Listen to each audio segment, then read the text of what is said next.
Hello दोस्तों। आज की इस स्टोरी का नाम है बूढ़ा भिखारी। मेरा नाम रचना है। मैं मेरे पति के साथ एक छोटे से गांव में रहती हूँ।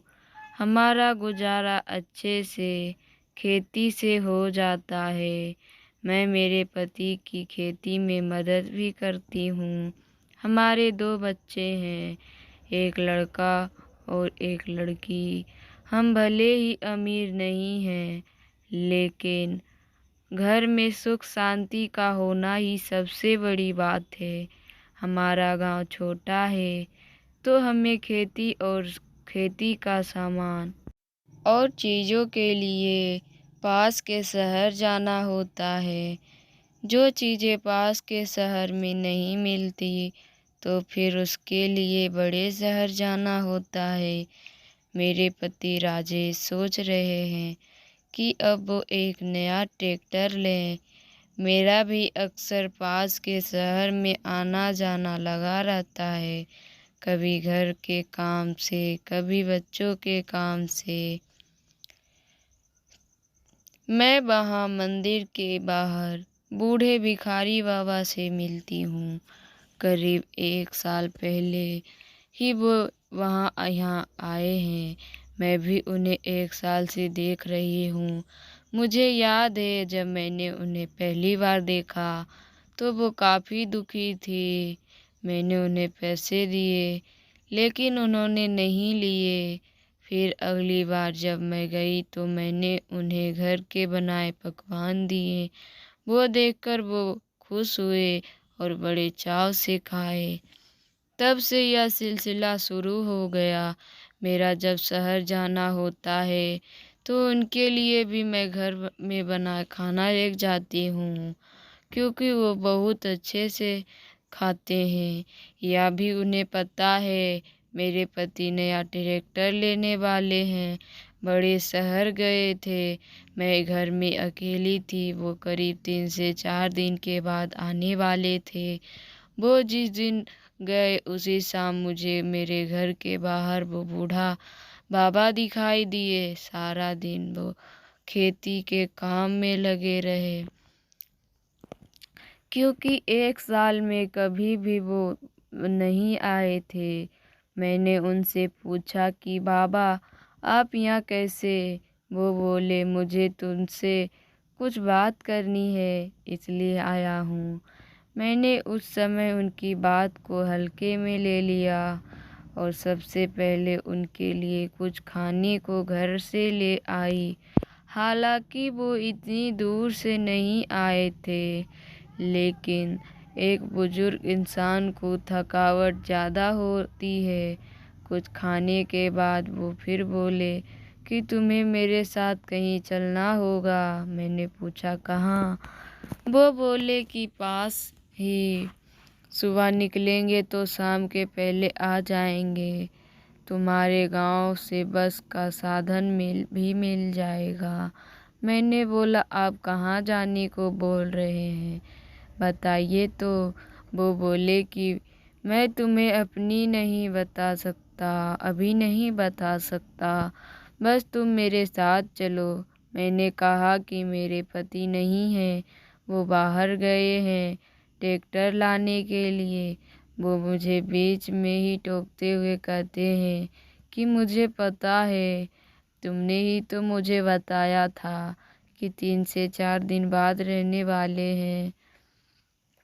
मुझे उनकी बातें समझ नहीं आ रही थी। एक पल के लिए मुझे यह भी लग रहा था कि शायद इनकी उम्र की वजह से आज कुछ इस तरह की बात कर रहे हैं। मैंने उनसे कहा कि ठीक है, आप अभी आराम कर लें, हम सुबह चलते हैं। वो घर के बाहर वही पेड़ के नीचे ही सो गए। मैंने उस समय उनकी बातों को ध्यान नहीं दिया। मैं सोच रही थी कि शायद वो सुबह होते ही मुझे दिखाई नहीं दे, वही शहर के मंदिर में वो वापस लौट जाएं। लेकिन ऐसा नहीं हुआ। सुबह जल्दी ही वो मेरे घर का दरवाज़ा खटखटाने लगे। मैंने दरवाज़ा खोला। सुबह के 5 बज रहे थे। दरवाज़ा खोलते ही कहने लगे कि चलो रचना, चलना नहीं है। अब मैंने उनसे पूछा, आप क्या बोल रहे हैं, कहाँ जाना है? आज आपको क्या हो गया है? हालांकि मैं उन्हें पिछले 1 साल से जानती थी, लेकिन आज वो कुछ बदली बदली बातें कर रहे थे। मैंने कहा, जाना आप कहाँ बताओ, मेरे पति नहीं है। वो बोले, ज़्यादा समय नहीं लगेगा, अभी 8 बजे निकलेंगे तो शाम 5 बजे तक वापस आ जाएंगे। मुझे एक पल के लिए कुछ अजीब लगा, लेकिन फिर मैंने उन्हें 1 साल से जानती थी। लेकिन मैं इतना ज़रूर जानती थी कि उन पे विश्वास किया जा सकता था। उनकी जिद को देखते हुए मैं उनके साथ जाने को तैयार हो गई। हमारे गांव से एक बस जाती थी। वो जहाँ जाना चाहते थे, वो जगह करीब 40 किलोमीटर दूर थी।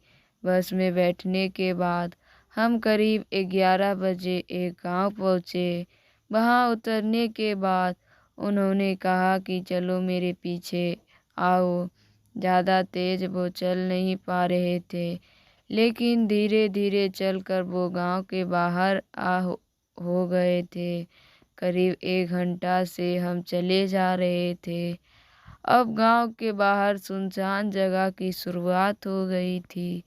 मैंने उन्हें कहा कि आप कहाँ ले जा रहे हैं? वो बोले कि थोड़ी देर बाद, और चलो बस आने ही वाली है। उसके बाद भी करीब आधा घंटा चलने के बाद वो एक छोटी सी झोपड़ी में पहुँचे। बाहर से देखने पर जर्जर थी। उन्होंने उसका दरवाज़ा खोला। उसकी चाबी उनके पास थी। झोपड़ी में जाने के बाद वहाँ कुछ मुझे सिर्फ पत्थर दिखाई दिए। उन्होंने कहा कि यह बड़ा पत्थर हटाओ। मैंने हटाया और फिर उन्होंने वहाँ खोदना शुरू कर दिया। धीरे धीरे खोदने के बाद उन्होंने वहाँ से एक बड़ा संदूक निकाला, जिसकी चाबी भी उनके पास थी। उन्होंने वो बड़ा संदूक खोला और मुझे दिखाया। वो संदूक पैसे और जेवरात से भरा था। मैंने देखते ही पूछा, यह क्या है बाबा, और किसका है? वो बोले, बेटी यह मेरा है और अब यह तुम्हारा है। यह पहली बार था जब उन्होंने मुझे बेटी कहा। मैंने कहा, आपको कहाँ से आया? उन्होंने कहा कि मैं तुम्हें पहले बताता तो तुम मानती नहीं, समझती कि मैं पागल हूँ, इसलिए मैं तुम्हें बोल ही कर ही रहा था कि मेरे साथ चलो। तब उन्होंने पहली बार अपनी कहानी सुनाए। वो बोले कि मेरी बेटी या और मेरे बाप दादाओं का कमाया है। या तो कुछ नहीं, मेरे पास अच्छी भी ज़मीन थी। मेरे बेटे ने मुझे घर से निकाल दिया। अभी वो मेरे घर और ज़मीन के साथ जी रहा है। उसे इसके बारे में पता था, लेकिन जब उसके बार बार पूछने पर भी मैंने उसे नहीं बताया तो उसने कहा कि जब आप मुझे वो नहीं देना चाहते तो घर से निकल जाएं। उस दिन से मैं घर से निकल गया और दूर जाकर मंदिर के बाहर जाकर बैठने लगा। तुम में मुझे मेरी बेटी दिखाई देती है। उनकी बात सुनकर मुझे बहुत दुख हुआ कि उनके साथ यह हुआ है। मैंने कहा कि इस दुनिया में कर्म के फेर से कुछ नहीं बच सकता। लोभ में इंसान अंधा हो जाता है। मेरा और आपका रिश्ता बिना स्वार्थ का है। मैंने कभी आपसे कुछ नहीं चाहा और अब भी मैं इसे नहीं लूँगी। इस पर मेरा हक नहीं है। मेरी बात सुनकर उन्हें हैरानी हुई। हमें बस अपना कर्म और कर्तव्य को निभाना चाहिए। आप अपना कर्तव्य निभाएं। आप पिता हैं, आपका जो बेटा है बेटे को दे दे, मैं इसे नहीं ले सकती। उनके कर्म उनका साथ होंगे, हमारे हमारे साथ हैं। वो बोले कि बहुत पैसा है, इतना कि आसानी से जीवन निकल जाएगा। मैंने कहा कि पैसा तो आपका है, आपके पास ही था, आपका आसानी से निकला, क्योंकि आपको मंदिर के बाहर बैठना पड़ा, इसे यहाँ छुपा कर रखना पड़ा। जो पैसे आपके घर में शांति नहीं ला सका, वो मेरे साथ क्या करेगा। हम जो मेहनत से कमा रहे हैं, उससे मेरा जीवन अभी शांति से चल रहा है। मुझे माफ़ करे तो कहती हूँ, ये छोड़ दे दे उन्हें पैसा। वो बोले कि बेटी, मैंने सोचा कि आज मैं तुम्हें कुछ धन देकर तुम्हें खुश कर दूंगा, उल्टा तुमने ही मुझे कुछ सिखा दिया। जीती रहो बेटी। मेरी बातें सुनकर वो वहीं बैठ गए। उन्होंने कहा कि अब तुम चाहो तो जा सकती हो, मैं कुछ देर यहीं रहूँगा। मैं वहाँ से आ गई। मुझे बहुत शांति अनुभव हो रही थी। करीब 7 दिन बाद मेरा शहर फिर जाना हुआ। मुझे बाबा वहीं बैठे दिखाई दिए। मुझे देखकर बहुत खुश हुए। पास गई तो बोले कि उनके पर्स दे आया। बहुत शांति का अनुभव कर रहा हूँ। धन उनके लिए महत्वपूर्ण था, तो मेरे लिए नहीं।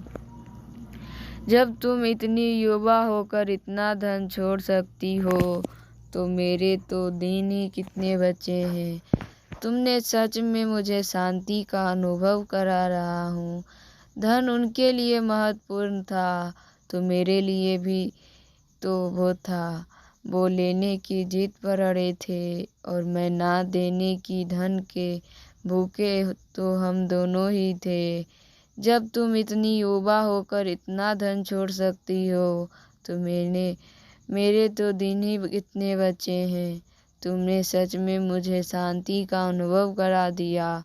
बाबा अब सच में खुश लग रहे थे। मुझे अच्छा लगा उन्हें ऐसा देखकर। धन्यवाद। हमारी कहानी पसंद आए तो हमारे चैनल को सब्सक्राइब कीजिए, मेरे वीडियो को ज़्यादा से ज़्यादा शेयर कीजिए।